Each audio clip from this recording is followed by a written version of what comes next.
Good morning po sa inyong lahat. Merry Christmas! Palakpakan muli natin ang ating Mesiyas, ang ating mahal na pong Jesus Nazareno. Batiin natin ang mga katabi natin, Merry Christmas! Bakit parang, alam niyo po ang mahal na araw sa February pa? Ang semana o ang Kwaresma sa February pa. Tayo ay nasa panahon pa rin ng Kapaskuhan. Huwag nating kalilimutan yan. Kaya sana, huwag nyo kagad tanggalin. Yan ang nangyayari, no? Ang tagal-tagal nating hinihintay. Ang aga nating ipagdiwang ang Pasko. Tapos kung kailang Pasko na, wala na. Pagod na. Ayaw na. Ubus na. Huwag nating kalimutan. Pasko pa rin po. Panahon ng Kapaskuhan ngayon. Huwag nating kalimutan ipagpasalamat sa Diyos na, Lord, thank you, nakapagpasko ulit ako. At huwag nating kalilimutan ang maraming tao na naging bahagi ng taon na ito na 2 araw na lang matatapos na. Patapos na po ang taon na ito. Sana tapusin natin ang taon na ito nang bumabalik tanaw, hindi lamang sa maraming pagsubok, problema, pagkukulang, away, paghihirap. Balikan natin ang maraming beses na iniligtas tayo ng Diyos. At yan ay sa tulong ng maraming tao na naging biyaya sa buhay natin. At kung meron man tayong pare-parehong inaalala kapag nagba-birthday tayo, ay walang iba kundi ang ating mga sariling ina. Ang mga nanay natin. Kaya nga bago mag-December 25, anong meron tayong mga Pilipino? Simbang gabi. Sino ang pinarangalan natin ng simbang gabi? Si Maria. Yan ay nobenaryo sa karangalan ni Maria. Sapagkat nagpapasalamat tayo kay Maria. Kung hindi ka nag-oo doon sa anghel, wala kaming Pasko. Salamat sa iyo, Maria, isinakripisyo mo ang plano mo sa buhay. Nakatakda na silang magpakasal ni Jose.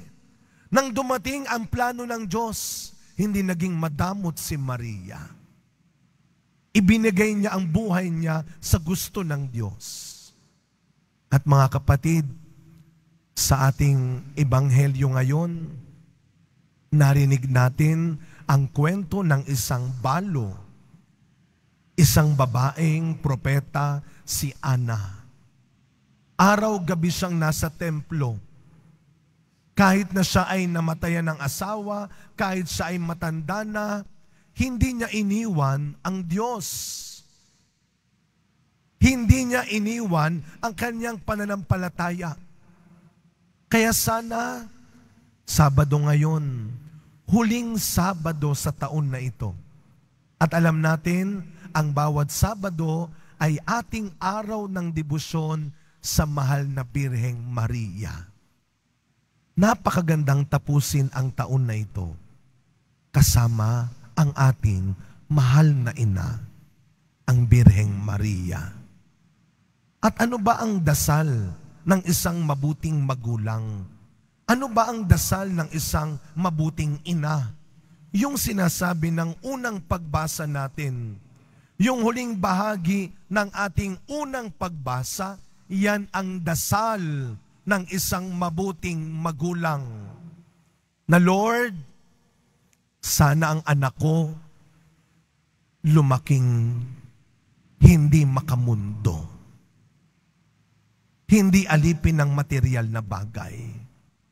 Sana ang anak ko, Lord, lumaki at tumandang hindi alipin ng mundong ito. Ang gandang pakinggan nung huling bahagi ng unang pagbasa. Huwag ninyong ibigin ang sandibutan o ang mga bagay ng sandibutan. Ang ibigin ninyo ay ang Diyos. Mga magulang, kagaya ni Ana, kahit matanda na kayo, Kahit uugod-ugod na kayo. Kahit hindi na kayo sumusweldo.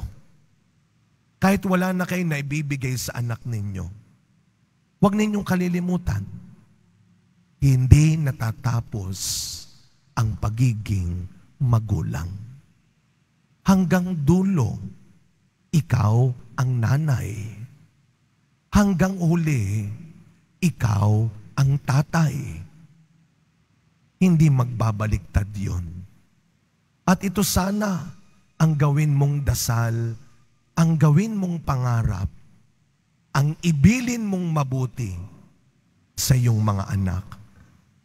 Anak, meron pang higit kesa sa mundong ito. Yan ay si Kristo na magliligtas sa iyo. Sa pagpapatuloy na misa natin, mga kapatid, bago tuluyang matapos ang taon na ito, katulad ni Ana, huwag natin kalimutan ang ating buhay panalangin. Higit sa anuman, kanino man sa mundong ito, huwag natin kalilimutan, ang lahat ay bigay ng Diyos, ay biyaya ng Diyos.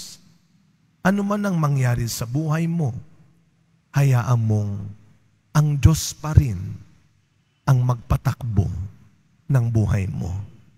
At para sa mga taong ginamit ng Diyos at ginagamit pa rin ng Diyos para hindi ka maligaw, para hindi ka makalimot, ipagdasal mo na sana huwag kang maubusan, huwag kang mawalan ng tiwala na araw-araw hindi ka bibigyan ng Diyos ng maraming tao, kundi ang ipagdasal mo, bigyan ka ng Diyos ng tama at mabubuting tao.